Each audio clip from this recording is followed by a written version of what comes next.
Pemirsa, saat ini saya sedang berada di kuartir daerah Jawa Barat. Dari pertama masuk ke area sini, saya sudah menemukan bambu, bambu, dan bambu. Dari halaman yang tertanam juga beberapa interior dan background ini juga dari bambu. Kita ngobrol-ngobrol dengan Ketua Kuartir Daerah Jawa Barat, Kak Dede Yusuf. Halo Kak Dede, apa kabar? Halo Kak Riri, selamat siang juga buat seluruh penonton Penonton di Indonesia. di Indonesia. Kak Dede, tadi saya yang masuk area Kuartir Daerah Jawa Barat ini, di halaman ada bambu, di depan ada kursi bambu, di sini juga backgroundnya bambu, di belakang juga ada beberapa tanaman bambu. Kenapa sih? Alasannya apa sih? Ini desain sebetulnya memang ada filosofinya Kak Riri. Jadi ketika pramuka itu kan memiliki lambangnya adalah kitri ya, atau kita menyebutnya sebagai tunas kelapa, dan esensinya adalah tunas kelapa ini sesuatu yang memiliki manfaat ya, baik dari akarnya sampai hingga kepada daun-daun dan sebagainya. Nah, di Jawa Barat tentunya saya mencoba untuk mengambil filosofi tersebut. Apa sih yang bisa menjadi sebuah ikon bagi Kuarda Jawa Barat? Dan ketika saya menemukan dua hal, yaitu kujang dan bambu. Karena bambu ini di Jawa Barat adalah sebuah bahan yang dipergunakan oleh masyarakat. Ada 126 kegunaan produk-produknya ya, mulai dari tikar, kemudian dari kursi, kemudian sampai buat buat tempat nasi ya, dan sampai kepada jembatan, dan banyak sekali dipergunakan dengan bambu. Oleh karena itu, saya mengambil filosofi bahwa pramuka itu adalah ibarat seperti bambu. Dia ketika dia masih kecil, dia mungkin tidak terlalu kelihatan, tapi ketika dia tumbuh berkembang, dia tidak pernah sendiri-sendiri, tapi dia berkumpul.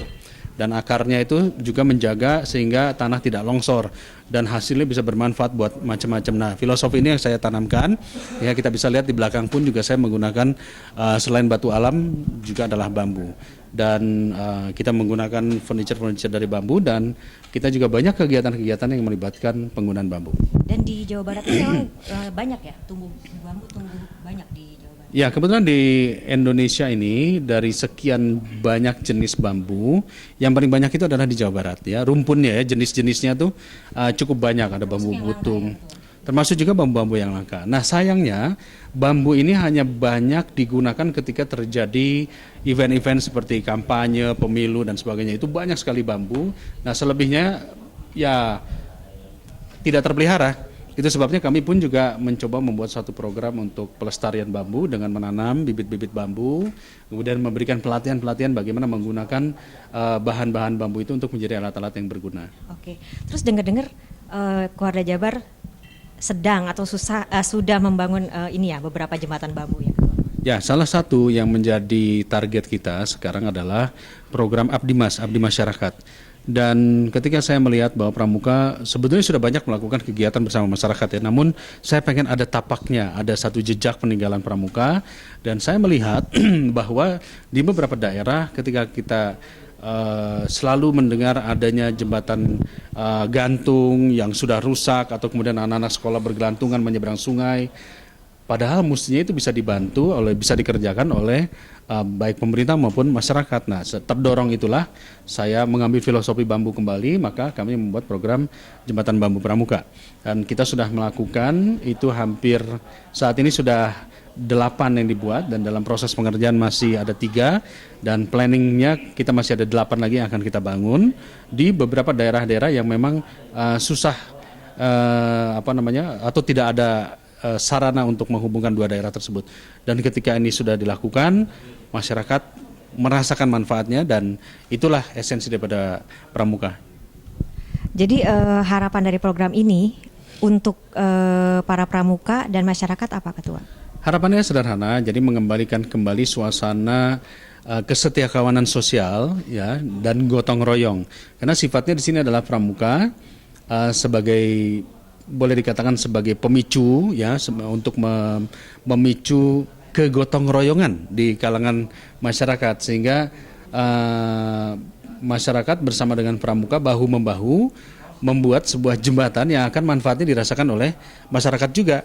Nah, sehingga gotong royong inilah kita bisa menemukan kembali esensi daripada nilai-nilai luhur bangsa kita. Jadi masyarakat ada yang mungkin menyumbang bambunya, ada yang masyarakat menyumbang batu kali, semen dan sebagainya. Sementara pramuka mengambil batu-batu dari sungai, membantu pengerjaannya. Jadi inilah sifat sukarela dan gotong royong itu kita tanamkan bersama di bambu ini. Jadi pembiayaan betul-betul gabungan gitu ya antara masyarakat juga pramuka ya. Ya, jadi sebetulnya kalau kita bicara pembiayaan memang tidak murah, tetapi kita bisa mendapatkan maksimal. Artinya begini, kalau ini sebuah pekerjaan diborongkan kepada kontraktor atau pemborong, mungkin nggak jadi apa-apa. Ibaratnya ya hanya buat untung pemborong aja nggak selesai. Tapi ketika ini adalah merupakan, kami mengambilnya dari CSR ya, daripada perusahaan-perusahaan, dari donatur-donatur, sebagian juga dari bantuan dari pramuka yang sifatnya hanya tadi memicu saja. Nah, jumlah dukungan sukarela dan gotong royong dari warga dan pramuka inilah yang nilainya lebih besar. Ya, sehingga mereka membantu mungkin logistik, alat, tenaga. Nah, inilah yang kemudian ketika kita membangun itu, kurun waktu pembangunan rata-rata sekitar 2 minggu sampai 1 bulan. Dan ternyata kalau dihitung dari biayanya, biaya ini boleh dikatakan sangat hemat dibanding dengan dikerjakan oleh kontraktor. Kita hanya sepertiganya lah. Oke. Kendala apa sih yang dihadapi kemarin saat mulai pembangunan, perencanaan dan lain-lain? Jadi Kak Riri, kendala kita adalah begini. Kita membangun jembatan ini bukan dalam skala yang kami katakan sebagai skala yang jembatan kelas pemerintah gitu ya. Kita hanya bagian dari kesukarelaan. Artinya bentangan yang bisa kita lakukan maksimal mungkin 25 meteran ya, 25 meter sampai 30 meter maksimal. Kenapa? Karena kekuatan bambu kita itu hanyalah bentangan terpanjang itu 14. Jadi kalau sudah 30 berarti kan harus nyambung. Ya. Nah, inilah yang kendala kita. Jadi kita nggak bisa sungai yang lebarnya 50 meter tentu kita nggak bisa. Tapi kalau sungai yang masih di bawah 30 meter, 20 meter ke bawah itu kita bisa lakukan. Dan kedua, biasanya daerah-daerah tempat kita menaruh titik-titik tersebut adalah daerah-daerah yang memang susah dijangkau juga. Artinya memang daerah yang membutuhkan sekali. Nah, inilah. Seperti yang kita lihat di foto-foto. Ya, seperti yang kita lihat di foto-foto. Sosial posting-posting itu ngeri. Betul, ya. Jadi tantangannya adalah medannya itu sendiri. Medannya itu sendiri menjadi tantangan karena untuk jalan ke sana aja juga mungkin tidak ada, sudah sulit ya. Betul. Jadi kita harus membawa bambunya, kita harus membawa semen, batu kali, pengerjaan. Tapi itulah dengan gotong royong, dengan suatu suasana kepramukaan kita mendapatkan nuansa-nuansa yang berbeda gitu. Berapa kota sih, berapa daerah yang sudah dibangun di mana saja? 8 yang sudah jadi ya. Sumedang, Bandung Barat, Kabupaten Bandung, Subang, Kota Bogor, lalu kemudian Kabupaten Sukabumi, lalu yang akan nanti adalah Depok, Bekasi, Cianjur ya. Masih ada lagi beberapa yang. Ya. Jadi memang program ini akan terus dilanjutkan. Terus dengar-dengar juga rencananya akan dinasionalkan gitu ya, atau ada rencana apa sih gitu, baru dengar aja sih.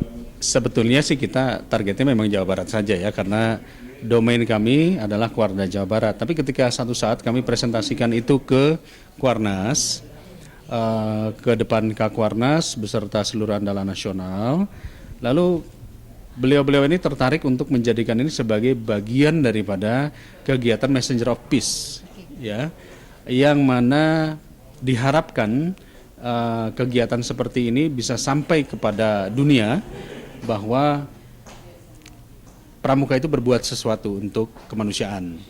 Nah, kita mendapat dukungan dari Kuarnas, kita mendapat tambahan 5 lokasi yang kita bisa bangun. dan mudah-mudahan nanti ke depan kita dapat tambahan lagi. Tentu bagi adik-adik pramuka makin senang karena makin bisa berbuat buat masyarakat makin bagus, dan kita juga pada prinsipnya memang kita tidak punya pendanaan, tapi ketika tadi program-program donatur atau CSR atau mungkin dari Kuarnas membantu itu sangat bermanfaat sekali buat kita. Oke. Terima kasih Kak Dede udah ngobrol-ngobrol. Terima kasih Kak Riri. Mudah-mudahan proyek jembatan bambunya berlanjut terus di daerah lain, bermanfaat untuk masyarakat. Terima kasih. Salam Terima kasih. Pramuka. Salam Pramuka.